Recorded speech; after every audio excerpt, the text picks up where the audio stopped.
Om Shri Sai Ram. We offer our most loving pranams at Bhagawan's lotus feet. Dear listeners and viewers, we welcome you to this episode of the Satsang series that we now started doing on Thursdays. The last time Arvind and I were here to talk about a very important festival, the festival of Dashera, which has been celebrated in Prasanthi Nilayam from the early 1940s. This time we are welcoming the month of November, another very important month for all of us. Of course, we don't have to tell you why it is so important and what is the speciality of this month.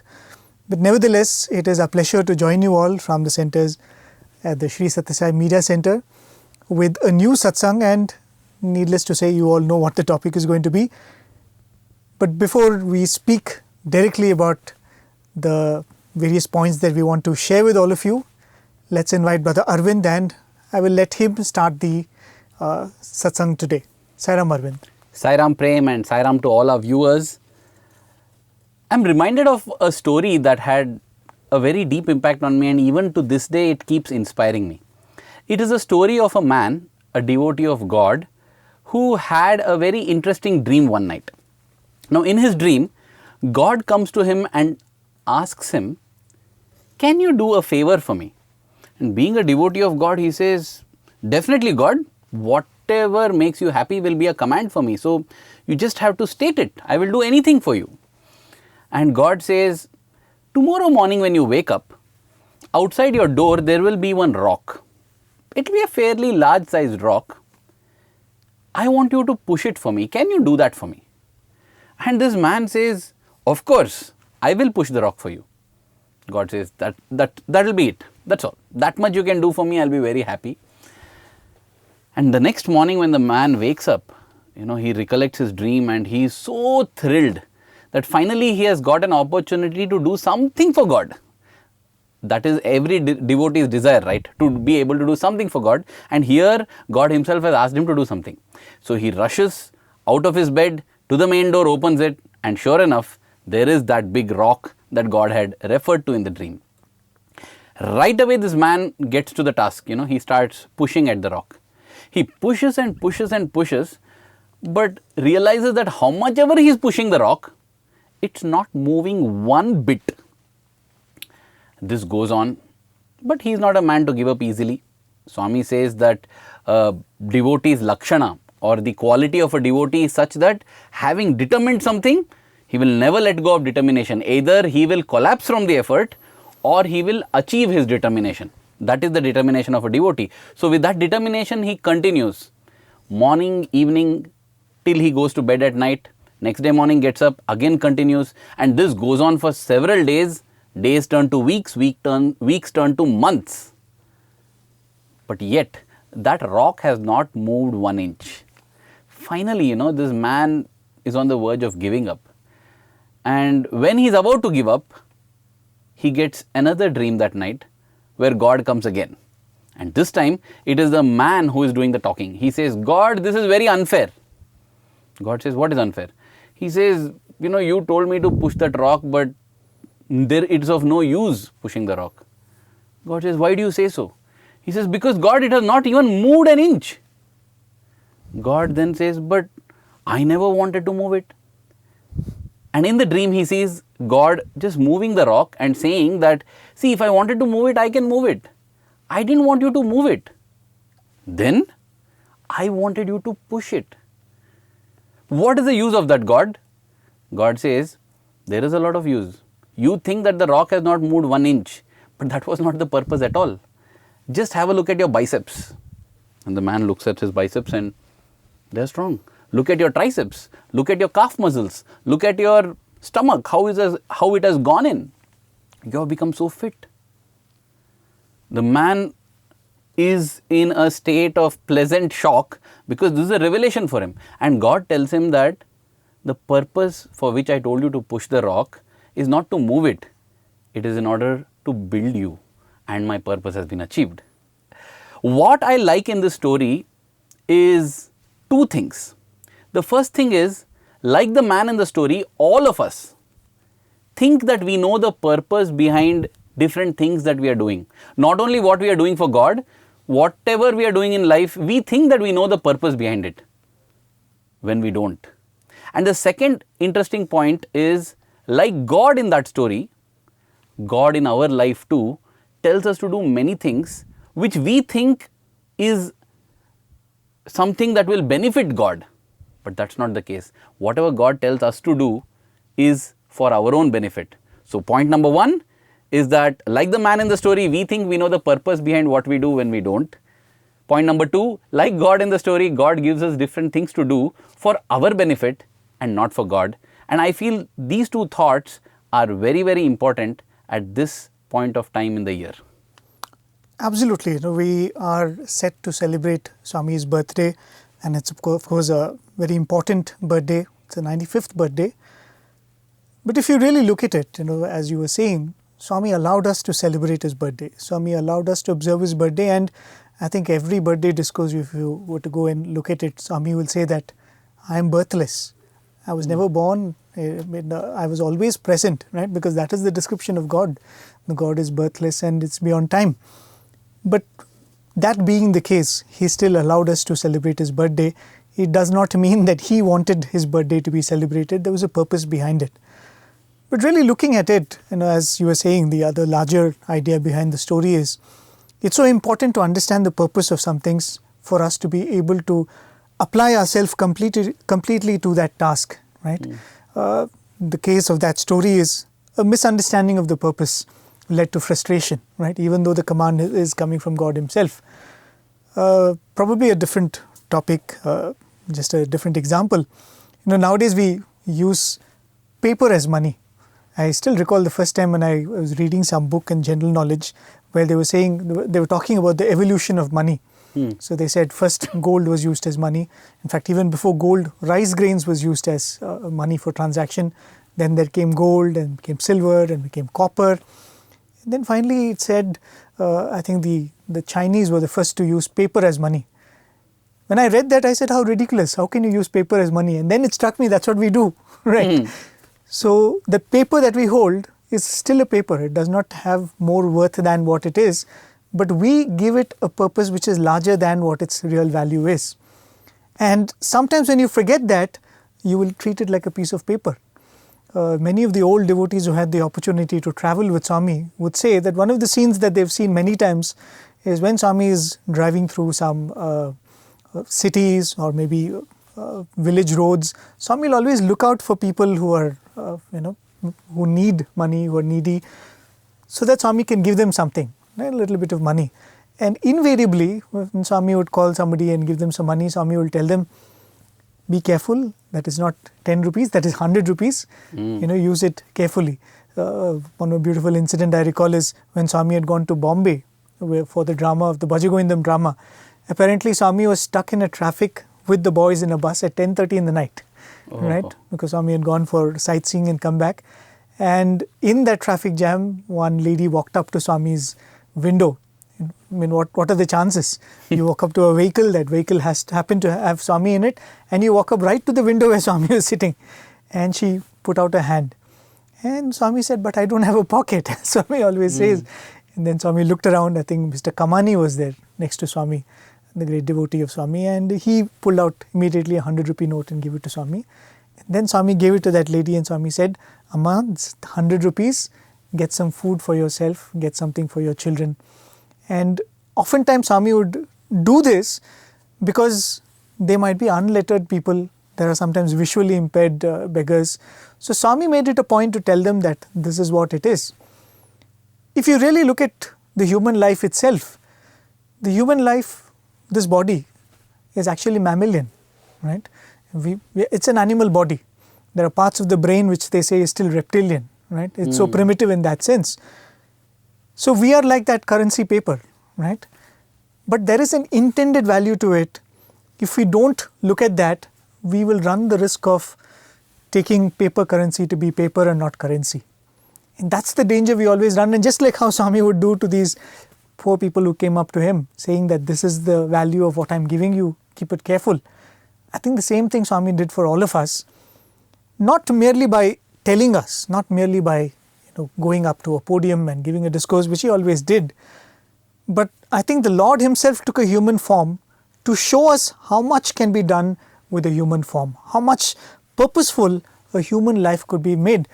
The life that Swami we are talking about, celebrating, is an avataric life, but the message is for you and me. For every human life, that's a message. Absolutely. In fact, we often think that the purpose of life is to gather money, gather relationships, gather power, and we spend almost our entire life going behind these things. And in some cases, towards the end of life, we realize that we have gathered nothing. In that sense, we have totally mistaken the purpose of life. And like you rightly said, like Swami pointed out the value of the currency note, Swami points out the value of human life to us. And I think the purpose of his advent, his birth, is to show us the purpose of our own birth.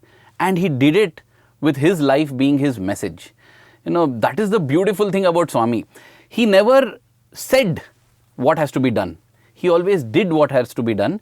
And what he did was backed by what he is. Swami says that leadership is not about telling. It's about doing. But even before doing, it's about being.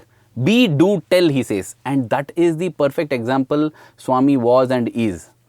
I'm reminded of one beautiful episode. One of the first examples that I got to witness as his student in the year 1998, I had joined 11th grade. And those years, before the Grama Seva was started, there used to be a massive Narayana Seva that would be held in the grounds in the Hillview Stadium before the week. I think 18th of November or 18th or 17th, I don't remember. Right. Because 18th used to be Rathotsavam. Maybe 18th morning or 17th, there used to be this Narayana Seva. So it was the first time I would be witnessing a Narayana Seva, and I was very excited. I had a camera with me. And because of that, I enjoyed the privilege of being able to be wherever that Swami was going. So the whole ground was filled with Narayanas. That is how Swami would refer to them. He would frown upon anybody calling them as the poor people, or he would call them Narayanas, means Lord Narayana in human form. They were all seated, the ladies on one side, the gents on one side. And a carpet had been laid out for Bhagawan to walk amidst them. And Swami's car came. Swami came in that red Mercedes-Benz car, and even as the door opened, there were a few students who rushed to Swami with another carpet to lay this carpet from Swami's door, wherever he gets down, till the carpet that has already been laid out. That's the kind of attention to detail. But that day, Swami got down from the car and he didn't walk to the ground. He walked off the carpet and he walked to the area below the gents' galleries. The gents' galleries are there to view the stadium. Under those galleries are huge open areas, shaded, sheltered areas. And this was the area where all the food had been kept. And when you're feeding like 40,000-50,000 people, the food can't be kept in vessels. So mats had been put on the cleaned floor. And on the mats, there were heaps of food, little mountains. For me, it was a revelation, because when Swami walked there, I also went there and I suddenly saw 4 mountains. And I didn't know what these mountains were, because they were not kept open. They were covered with mats again. So I just saw 4 mountain mats. 4 mat mountains. And I wondered what was this. Then seeing a few groundnuts on the floor, I realized, oh, this is the food that's going to be served. And Swami came in to ask about the quality of the food. Anticipating this, they had kept 2 silver bowls ready in which the food was there, and they offered it to Bhagawan, because it was practice that Swami would taste that food, But what Swami did that day, even to this day, when I think of it, it's so moving, because Swami just ignored those silver bowls, walked up to one of those mountains. He flipped open the mat, picked up a handful of that chitranam, the tamarind rice, put it in his mouth, ate and said, it's good. And he covered back the mat. Prem, we know of ancient times where the kings would have tasters. Whatever food is served to the king would be tasted by people to check for its quality, check for its safety, everything, and then only the king would eat. Here, before feeding those Narayanas, was the king of kings, the emperor of emperors, tasting the food. And after that only Swami went and he began to serve them. It was such an eye-opener, and it shows why Swami's life is his message. He did, and then he spoke about how it should be done. That is why, when Swami says as to how Narayana Seva should be done, it is so impactful, because that is how he has shown as example.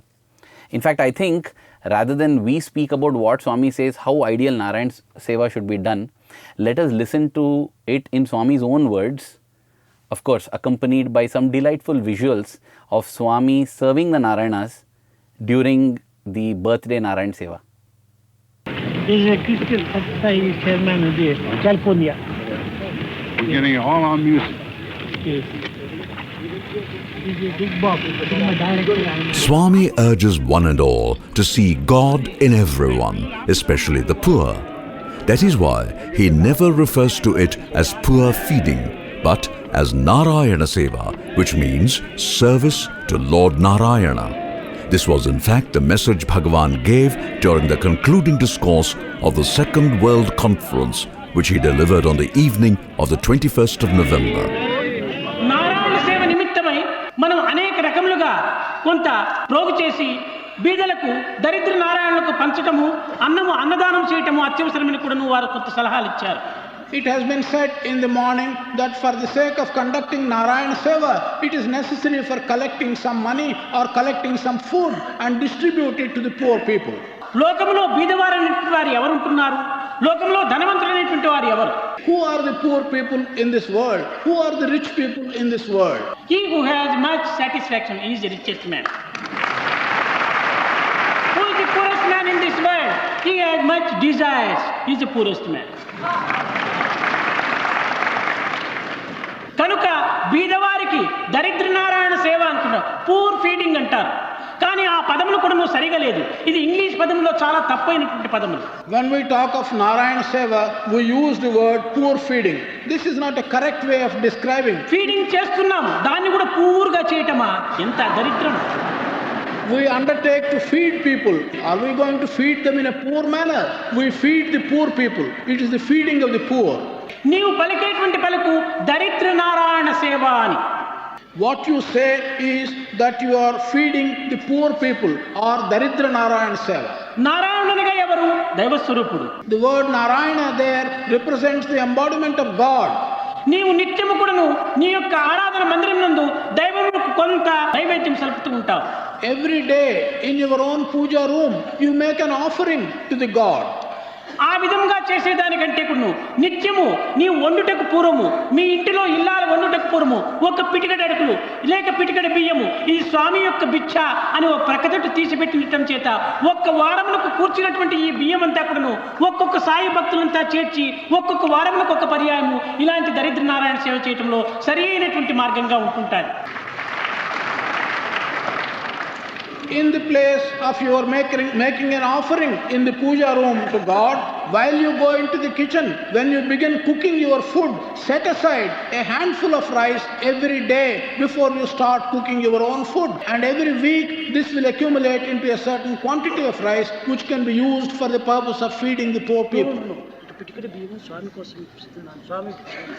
And if you have the feeling that this handful of rice is being offered for the sake of Swami, that itself will accumulate into a large quantity. ఒక పర్యాయము 10 సేర్లో లేక 20 సేర్లో బియ్యం ఇచ్చి నీవు వండించి వారికి పెట్టుటకు శక్తి లేకపోవచ్చును. It is possible that you may not be able to bring about 10 shares or 20 shares of rice at one instant of time. కనుక మనం ఇంటింటికి వెళ్ళి కానీ లేక ఒక బలవంతంతోనైనా కానీ మనం ధనమును ప్రోగు చేసుకునేటువంటి విషయంలో మాత్రం సత్యసాయి సంస్థలు ఏమాత్రం కూడాను అడుగు వేయకూడదని కఠినమైనటువంటి శాసనం. It is a very strong statement that none of the Satya Sai organizations or members of the Satya Sai organizations should go from house to house collecting and asking for money. Sathya Sai యొక్క సమావేశంలో చేరినటువంటి సభ్యులంతా కూడా big beggars అని చెప్పినటువంటి పదం మాత్రం చేయకూడదు. Never bring the reputation of saying that members of the Satya Sai organization are all big beggars.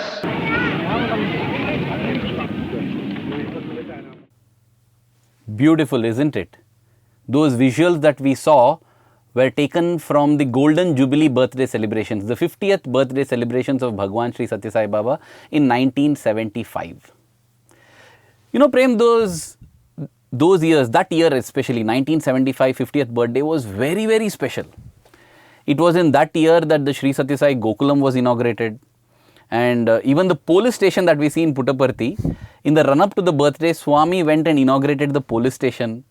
Not just that, the Gopuram gate, that has become iconic and that stands for Prasanthi Nilayam. That Gopuram gate was inaugurated during the 50th birthday celebrations week. In fact, the Rathotsavam celebration, the Rathotsavam ritual, if I may say so, started again in 1975 during the 50th birthday. That apart, in the 10 days leading up to the birthday, Swami delivered almost 9 discourses, because there was the World Conference, there was a Sevadal conference, the second Sevadal conference if I am not mistaken, there was a conference of Balvika students and children. That apart, I think probably on one of those rare occasions, maybe if not the only occasion, when a yagna was conducted during birthday, the Purushottama yagna was conducted during the birthday and the Purnahuti was there. So many things happened. I think we can have an entire satsang on only the 50th birthday. But one very unique, iconic thing that got inaugurated on Swami's 50th birthday was the Sarva Dharma Stupa. Now the story behind that is also so phenomenal and beautiful. The groundbreaking ceremony happened on the September 17th, 1975. That is barely 2 months before the birthday. Right. And Swami entrusted this responsibility to Brigadier S.K. Bose, the father of Colonel Bose, who is now the curator of the Chaitanya Jyoti Museum. So Brigadier S.K. Bose was an engineer and he was given this responsibility. And who was his task force? The devotees. The devotees joined, and see, that is a beautiful thing. Swami has got all of his institutions built not just with professionals, but with people who have a heart who want to do. Swami invested in people more than the infrastructure or any other professionalism. And so the devotees actually dug for the foundation 9 feet deep pit, and then it was filled with a special soil that had been brought on which the concrete foundation would be laid. This took 3 days, and when that happened, that very night it began to rain. At first it brought joy, because when you want to start a new venture, the first rains actually bring joy. It is like a sign of benediction and grace. But Brigadier Bose got worried as the rainfall began to get heavier and heavier, and it began to pour cats and dogs, as they say. He kept awake in his room, wondering when the rain would stop. It kept pelting down and he was awake till 3 in the morning, because the rain didn't stop till 3 in the morning. And once the first rays of sun came out, he rushed to the spot to examine the damage, or rather the destruction that it would have wreaked. But to his utter amazement, it was as if there was an invisible umbrella over that pit, None of that soil had been damaged, nothing had happened, and he was simply thrilled and amazed. That is when Swami comes to him and tells him, when anyone takes up a divine task, be assured that nothing will come to impede it. It will go on without any obstruction. That was a thrilling revelation that Swami made to him. Sure enough, in a span of just 60 days, 2 months, the entire construction was complete, and the stupa also was inaugurated during the 50th birthday. What a phenomenal birthday indeed. And truly so, one of the grandest events that occurred in Prasanthi Nilayam. I think the crowds that were seen on that time were phenomenal. Some of the footage that we've seen and we've had the pleasure to share with all of you, you can see there were tents and people staying all around the place, even all around the stupa. There's some interesting facts about the event. Many of our listeners must be familiar with a very famous song which occurs in the movie Shiridi Ke Sai Baba. It's one of the classic movies on the life of Shirdi Baba. The song is Sumaru Manuva. And if you listen to that song, maybe after the satsang you all should go and listen to it, you will realize that that song actually speaks about this Sarva Dharma Stupa. In fact, those are the lines, contemplate your mind on the beautiful message that these 5 symbols teach you, right? The 5 symbols on the Sarva Dharma Stupa. Right, because the last paragraph, the lines go, Ye stup Aikya ka prema dharma ka satya shanti ka dwar. And there Shirdi Baba is standing, there is no stupa there. Because, dear listeners, the song was actually composed and performed for this particular event of the inauguration of the Sarva Dharma Stupa, and it was sung by none other than the great bhajan singer Anup Jalota. In fact, when he performed here in the year 2011, he told us this, in the Kulwant Hall before he started singing. He mentioned this, that he sang this song for the inauguration of the stupa, and thereafter Swami went and told Mr. Manoj Kumar, the director of that movie. And for those of you who are not aware, that movie was actually done under the blessings of Swami, and it was completely Swami produced by a devotee of Swami, and that's how that's an iconic movie. You can just see that movie and you will feel like you're in Shiridi, you're in the presence of Baba. So Swami went to Manoj Kumar and Swami said this song should be there in the movie, and that's how this song was included. And Anup Jalota in fact says that was how he was launched as a singer, because till then not many knew him. His father was famous, of course, but that was his starting point of a career, which we all know how it skyrocketed. So that was one of the main events, the inauguration. But the other thing about the 50th birthday celebrations, which gave enormous thrill to the devotees who had gathered there, was that we have seen Swami glide down along the sand giving darshan. That was the first time when they saw Swami glide across the sky, because Swami came in a chopper to give darshan on the morning of Swami's 50th birthday. Swami came on that helicopter. Swami got down a little distance away from the mandir, and Swami walked up to the Sarva Dharma Stupa and inaugurated. I know the way I described it means nothing at all, because the way you're going to see it now, how beautifully it is captured. As people belonging to the media center, we cannot be grateful enough to the people who have captured these moments and given it to us, right? Us, I mean all of us. They've left it to us so we can see this, relive and enjoy those moments. For the next few minutes, dear listeners and viewers, we would like you to see this wonderful footage of Swami giving darshan in the helicopter and so beautifully, gracefully and grandly walking up and inaugurating the Sarva Dharma Aikya Stupa.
Bhagawan knew that if he moved among the massed populace, walking, on a vehicle or riding on the elephant Sai Gita, only a microscopic fraction of that ocean of humanity could get the darshan, for which they had come from long distances, braving untold hardships. So, he decided to thrill them with this special darshan.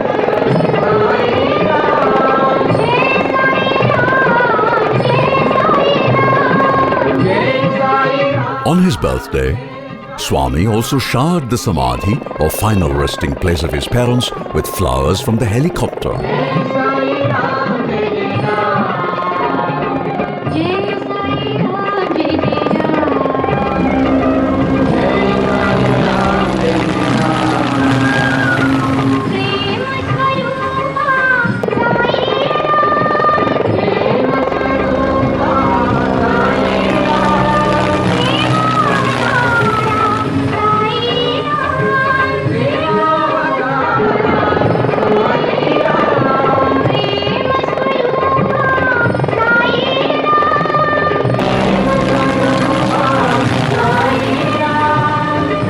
Even as the bhajans reached a high tempo, the devotees were awestruck to see their Lord giving darshan from a helicopter, literally a vision from the skies. Jai Sai Ram, Jai Ram.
Even as the stupa was inaugurated, a special song composed for the occasion rented the air. It was sung by Sri Anup Jalota. The golden stupa just today, he flames to lead the way. The golden stupa just today, he flames to lead the way. The way towards eternal revolution and religion of love and peace. And says to all the way, celebrate the golden jubilee day. Celebrate the golden jubilee day. The devotees from the world are happy and gay. The devotees from the world are happy and gay. For today is his happy birthday. For today is his happy birthday. Happy birthday to Sai Ram. Happy birthday to Sai Ram. Happy birthday to Sai Ram. Happy birthday to Sai Ram. Jai Sai Ram. Jai Sai Ram. Jai Sai Ram. Jai Sai Ram. Jai Sai Ram. Jai Sai Ram. Jai Sai Ram. Jai Sai Ram. Jai Sai Ram. Jai Sai Ram. Jai Sai Ram. Jai Sai Ram.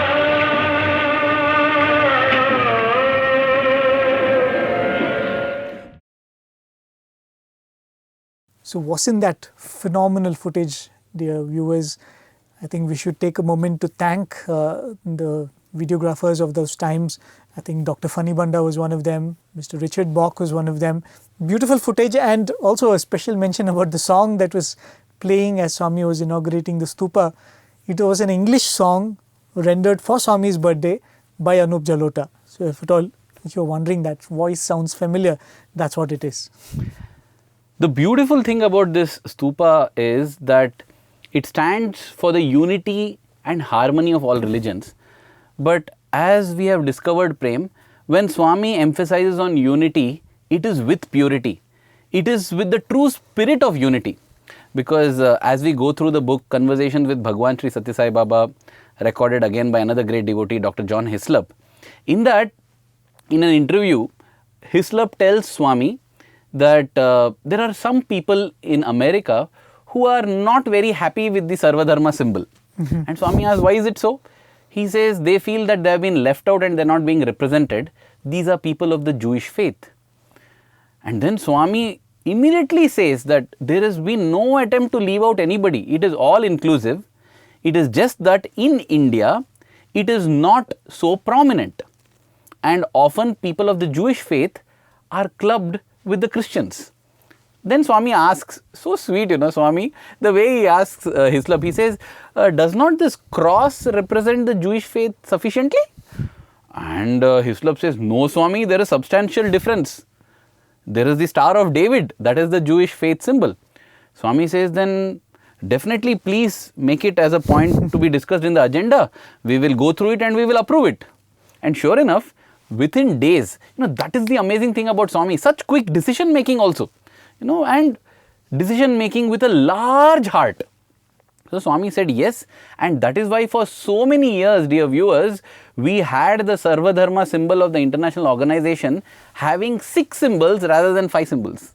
The Sri Sathya Sai organizations India, Sri Sathya Sai Seva organizations India had a 5-petaled symbol, while they had a 6-petaled symbol. Right. Now, of course, it has been replaced with a 5-petaled symbol embodying the 5 virtues, human values of Satya, Dharma, Shanti, Prema, Ahimsa, because these are universal across religions. But the point I am making is, whatever Swami says, it is not just about the word and strict adherence to that. It's about the spirit. Swami is never narrow. Swami is so broad-minded. Even when it came to the Sarva Dharma, Aikya, the unity of different religions, he meant the unity of all religions. Just because you are able to represent 5 or 6 major doesn't mean only those 5, 6. It is all. And that is another thing that we have to remember, that with Swami, it's always the spirit as well as the letter, not just the letter. In fact, when Swami asked, does not the cross symbolize the Jewish faith enough. What Swami says about the cross is cutting out the ego. How can any religion not be represented by that? I think Swami always has a inner meaning to what he speaks to. Talking about Swami's birthdays, especially the 50th birthday was one of the grandest. If we really look at our own lives, when we talk about birthdays is synonymous with birthday gifts. Yes. You're always thinking of, what is the gift I am going to receive?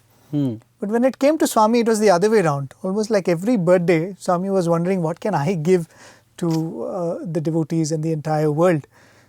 The other way of looking at it is, when we look at our own birthdays, we probably have milestones which we have for ourselves. By 25, I should have graduated, I should have finished my masters.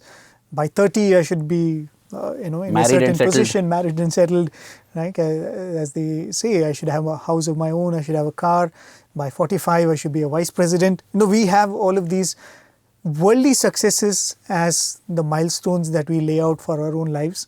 And that's how we measure our own birthdays. But you look at Swami's birthday, almost like every birthday, especially these major birthdays of which come every 5 years, Swami was, in his point of view, stepping up the game, so to say. Because almost every birthday, Swami was literally surprising all of us with what he was establishing. To really think of it, sometimes, when my birthday comes, I think this birthday, what Swami did when he was the same age, right? Oh my God. Nothing can be demotivating than that. Because when Swami was 29 years old, Swami established the General Hospital. 1954, Swami laid the foundation stone for the General Hospital. And thereafter, every birthday, Swami was doing something which was so phenomenal. Probably the most dramatic as an announcement and as what followed was what happened during the 65th birthday, the year 1990. Because Swami stunned everybody by an announcement that he made. And even though by then Swami had phenomenally performed miracles and in a large scale, individually in the lives of devotees, at the same time for the whole world to see, even then what Swami announced during 65th birthday was quite incredible. People were not ready to believe it, and people were not ready to believe it even after it materialized. You can say that. But we would like to again play for you a short clip, dear listeners, where the dramatic announcement and the even more dramatic things that followed are captured. Some of you might have seen these videos again. Why, we have seen it so many times, but it does not stop to thrill us even now. We've seen this any number of times, but when we see it, it fills us with so much positivity. And this is what Swami represents in our life. When we think of Swami, this is the courage and this is the positivity that our lives must be filled with. So we're going to play for you the short video. Watch this, enjoy the positivity, as we said, that this video oozes with, and we'll continue after that. That morning, in the course of his birthday message, in typical Sai fashion and with high drama, Swami made a stunning announcement. ఏ వైద్యాలయం నిర్మించినా, ఏ విద్యాలయం నిర్మించినా వ్యాపారం వ్యాపారం వ్యాపారం. కానీ ఉచితంగా బీదలను చూచి కరుణించేటువంటి వ్యక్తి కనిపించటం లేదు. కనుక పల్లెలు ఎందే ఇలాంటి పవిత్రమైన యొక్క శక్తిని అభివృద్ధి పరచాలని చెప్పి సంకల్పించుకొని 100 కోట్ల వ్యయం చేత మన ప్రశాంతి నిలయం నందు ఒక విధమైన వైద్యాలయం స్థాపించడానికి ప్రయత్నించాము.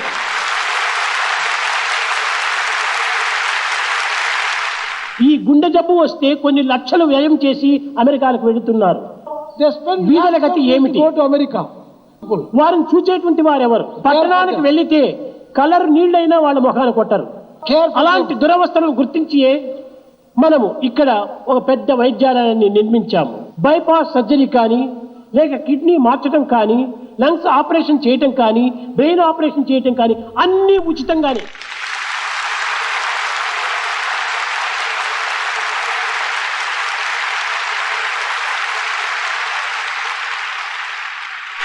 ప్రారంభోత్సవం కూడాను అప్పుడే నిర్ణయించుకున్నాం. 91 నవంబర్ 22 ఇది ప్రారంభోత్సవం చేస్తాం. It was an electrifying moment that sent everyone to dizzy heights. Actually, Swami had already blessed the groundbreaking ceremony the previous day, that is, 22nd November 1990.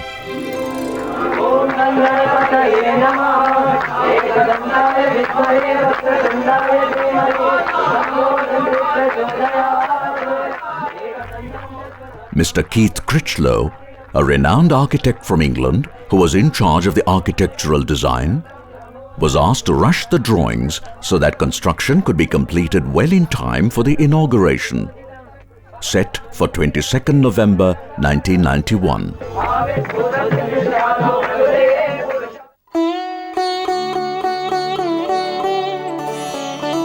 Notwithstanding all this, many still had grave doubts about Swami's new and ambitious project. After all, Puttaparthi at that time was still very much a village. Who could imagine a world-class hospital in a rural habitat like Puttaparthi, offering advanced medical care, and that too completely free for one and all? April 1991. Swami was in Kodaikanal, happily surrounded by his students and without a care in the world.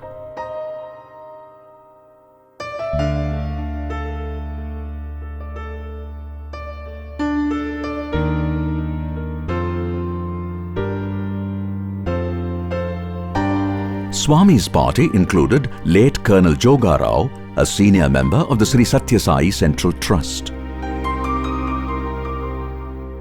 One day in Kodaikanal, Joga Rao looked very depressed. When Swami asked what was the matter, Colonel Joga Rao said, "Swami, you have announced that a huge world-class hospital would be built. But where is the money? And we have just a few months before the planned inauguration." Swami calmly replied, "Joga Rao, it was I who announced that the hospital would be established, not you. Who are you to worry about what I have declared to be my goal?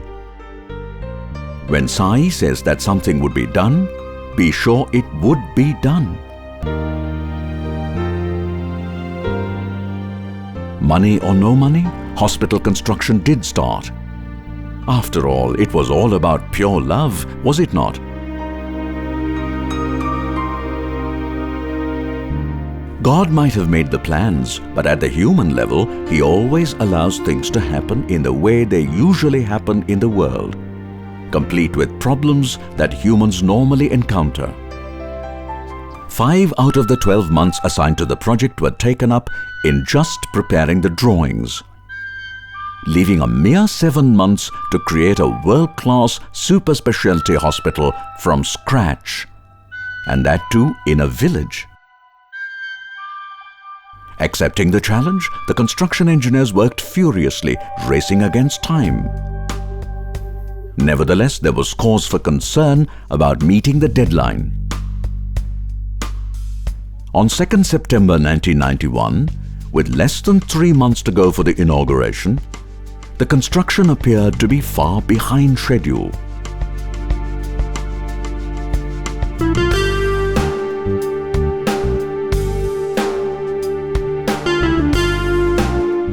Things did not improve, and as D-Day approached, there was much anxiety and tension.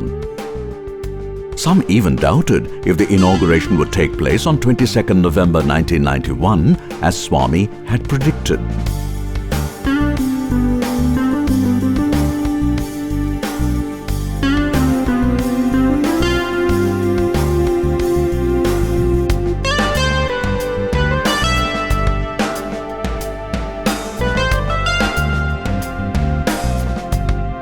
Dr. Sathya, director of the hospital, recalls those difficult moments. The hospital was to be inaugurated on 22nd. 2 days before, I gave up, and I fell down on my bed at about 12 o'clock in the night. I said I cannot go any further because the hospital will not be ready to be inaugurated and operations have to be done. The conditions are not sterile. Scientifically, we are not ready. So I have failed my master, I told my wife, and I started weeping. in my bed. She got alarmed and then she encouraged me that if you believe Swami is a God, he will do something, don't worry. The divine Sankalpa has to be completed and it shall get completed.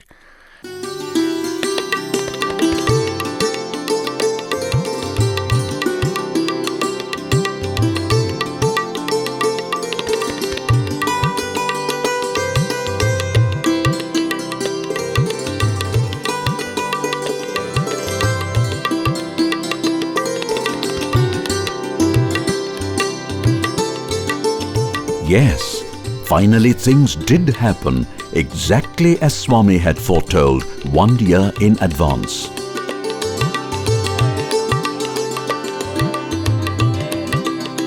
In anticipation of the landmark event, Swami's students were chanting Vedas and sanctifying the atmosphere.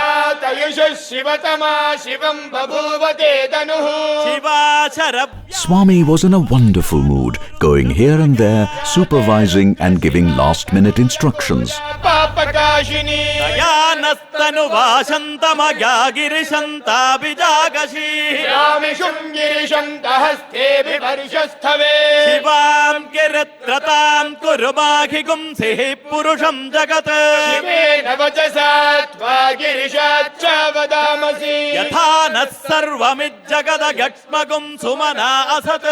Shortly before 9 in the morning of the appointed day, Prime Minister Mr. P.V. Narasimha Rao flew in from Delhi.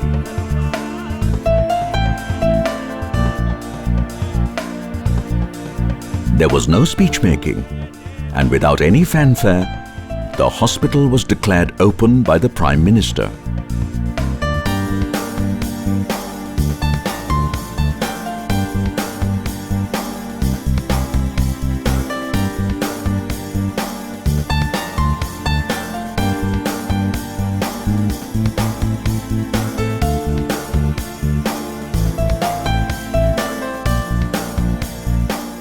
Meanwhile, a patient had already been prepared for surgery and was on the operating table waiting for the divine signal.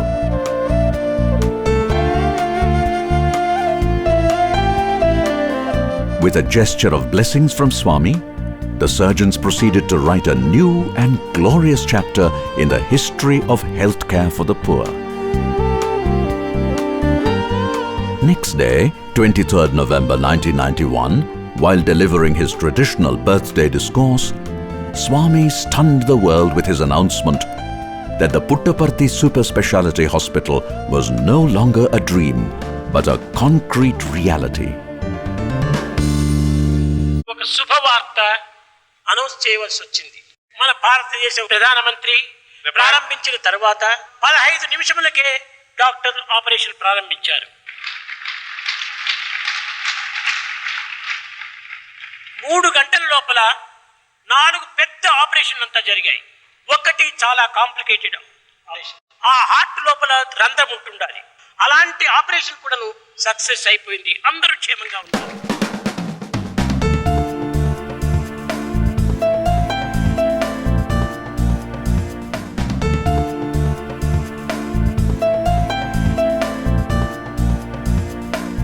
Exactly 1 year earlier, when Swami made the historic announcement, not many believed that what Swami said would actually come true. Even a few weeks prior to the historic event, there were many doubting Thomases.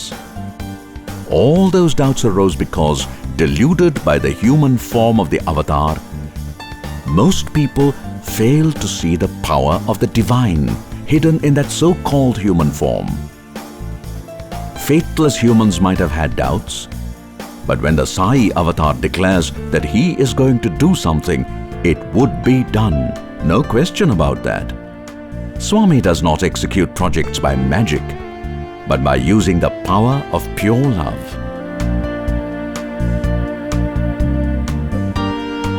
Where there is pure love, there is firm determination. Where there is firm determination, there is abundant self-confidence. And where there is self-confidence, there is success. That is one of the many messages that repeatedly comes through every one of Swami's missions.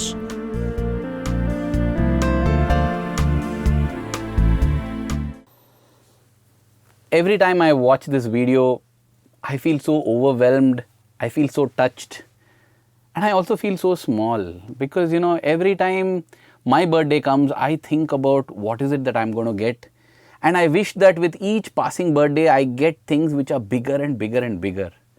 And my Lord, on the other hand, with each passing birthday, he kept thinking about what he can give, and what he gave got bigger and bigger and bigger. Prem, we are on the threshold of the 95th birthday celebrations of that superhuman divine, our dear Swami. What is it that we can possibly do for Swami as our offering on the 95th birthday? Well, just thinking about this question and thinking for ourselves, I don't think we will conclude it and answer and then we can give a gift. I think it's a lifelong effort, to say the least. But I'm reminded of a very beautiful and profound incident narrated by one of our seniors. This happened in Kodaikanal. I think Swami had taken him for the first time. So one day Swami walked up to where he was sitting, and Swami materialized vibhuti for one of the devotees or one of the students who was there. And we all know that was a cue that after Swami gives that vibhuti, one of the boys would get up with a handkerchief for Swami to wipe his hands. We've seen that scene so many times. So one of the boys in the group got up with a handkerchief and he offered it to Swami. Swami takes it, wipes his hand, and looks at this particular brother who narrated this episode to us and asks him, "You don't have an handkerchief? You don't have to offer to Swami?" He said, "No, Swami, I don't have." Right? And Swami said, "Okay." And Swami walked off. The next day, Swami came to the same boy in front of him, again materialized vibhuti for somebody else. And again, another student got up and offered a handkerchief to Swami. And Swami again looks at this boy. "Handkerchief nahi hai? Don't have handkerchief? You don't have a handkerchief?" He said, "No, Swami." And then finally it dawns to him that probably Swami is hinting, "Why don't you have a handkerchief? You can give it to me." So he said, "No, Swami, I don't have." Swami said, "Okay." And Swami just walked ahead and then turned back, and then Swami said, "I will give you a handkerchief. You can keep it in your pocket and you can give me whenever I ask." Pah. So this boy was very happy. Swami went away, and then Swami, that day, Swami got a bunch of handkerchiefs, which the boys had kept for Swami's use in Swami's room. Swami gives it to this boy, and then Swami says, "You keep this, and when I ask, you give me." So this boy religiously takes those handkerchiefs, puts it in his luggage, and one handkerchief neatly folded, he puts in his pocket. The next session or the next day, I'm not too sure, Swami walks up again to where this boy is sitting. And this time, Swami wipes his mouth with his sleeve, right? That's a gesture we've seen Swami doing very beautifully. He would just wipe like that. In fact, that is another occasion where it's a cue that somebody should offer a handkerchief to Swami. So Swami does this. Then Swami looks at this boy, and this boy is again looking at Swami, and Swami said, "I gave you a handkerchief, still you are not offering it to me." And this boy was protesting in his mind. He said, "Swami, but you said only when I ask you should give. You didn't ask me." And then Swami went away, and this boy was thinking about what happened. And then it occurred to him that when Swami said, "When I ask you should give," it is not necessarily that Swami will come and tell you, "Do this for me." Right? Swami will drop a hint. Swami will give a subtle indication. And so he felt bad that he missed that opportunity. So the next day, this time he was all attention on Swami. He said, "When Swami gives the slightest indication, I should be able to offer this handkerchief to Swami." But Swami comes, deliberately stands before him, and again does the same gesture of wiping his mouth.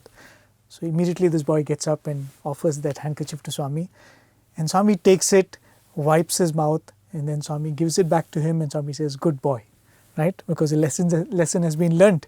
So this boy gratefully takes the handkerchief, and even as he puts it back into his pocket, a shiny new watch slips out of that handkerchief that Swami had handed to him into his pocket. Wow. Right? Okay. And then Swami walks ahead, turns back, and gives him a sweet smile. So reflecting on this episode, that boy said, here is Swami standing in front of us. Swami is day in and day out serving each one of us as an example. But we are dumb that we are not able to take that example from Swami. Swami in all his mercy comes and says, "I will tell you how to sanctify your life. I will tell you how to serve."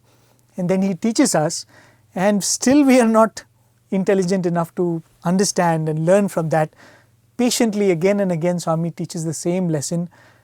And after having taught the lesson so patiently, when you finally learn it, the same Swami rewards us.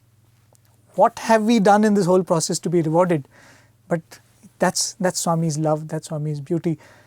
And I think there is no other way you can celebrate Swami's birthday than by internalizing Swami's message. How else can you celebrate Swami's message, Swami's life, than to make our lives reflect that Swami's message? Not only what he spoke, but what he lived. And he demonstrated us, just like it happened to that boy. Standing in front of us, he demonstrated it day in and day out. And if we don't learn the lesson now, when will we learn it? I really don't know. I think so that is the only effort which is worthwhile to make as a birthday offering to Swami. Yeah, we may feel that we are not able to travel to Prasanthi Nilayam, we are not able to travel to our center. No problem, because I think this whole situation has been created so that we internalize Swami, as you rightly put it. On the 24th of April 2011, it was such a sad, sorrowful thing, but it had such a profound message. So too now, we feel that we have been cut off, we are not even able to celebrate Swami's birthday, but like the man who was pushing the rock, I think we are not able to understand the purpose behind each of these. And the closest we can come to understanding is probably that Swami wants us to internalize him. I am reminded of a beautiful experience that was narrated by Ratanlal auntie, Ratanlal Amma as Swami used to call her. She came to Bhagawan in the 1960s and she had the privilege of cooking for Swami for 4 decades. Swami had himself taught her how to cook, telling her how to prepare the masalas, taught her everything, and he has a very, very special place for her in his heart, because she has a very special place for him in her heart. And she had narrated this episode of how in the 2009 or 10, I don't know which year exactly, one day when she was inside and the food was being served, she would not be present because Swami would be dining with the other people whom he has invited and she would be manning the kitchen. Swami sent for her, and when Swami sent for her, she arrives there, and in front of everybody Swami starts telling, Ratanlal Amma, Mrs Ratanlal, morning she got up, she came, she wanted to make something for Swami. Coffee, tea she wanted to make. And then as she enters the kitchen, she saw a cockroach. And immediately she felt, oh, how can a cockroach be there? She summoned her help. There is this lady, Miss Lakshmi, who used to be help for Ratanlal Amma. And she summoned her. Swami said that. She summoned her.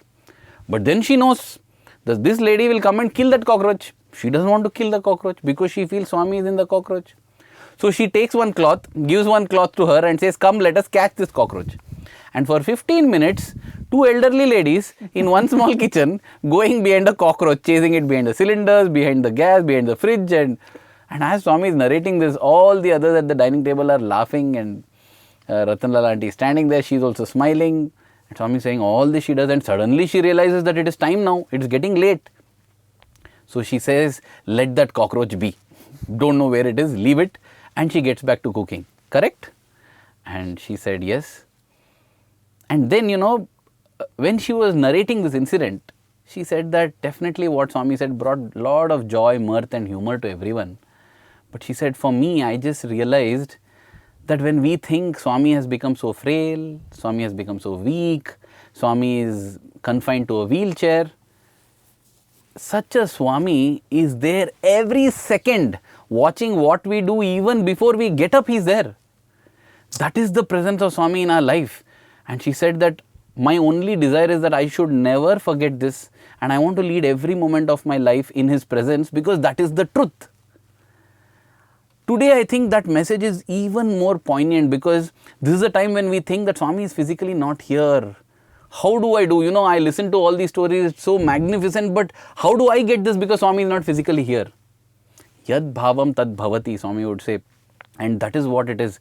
I think if we can internalize Swami and make him part of our whole day, let us rise, and even if we don't know Suprabhatam, let us get up along with Bhagawan.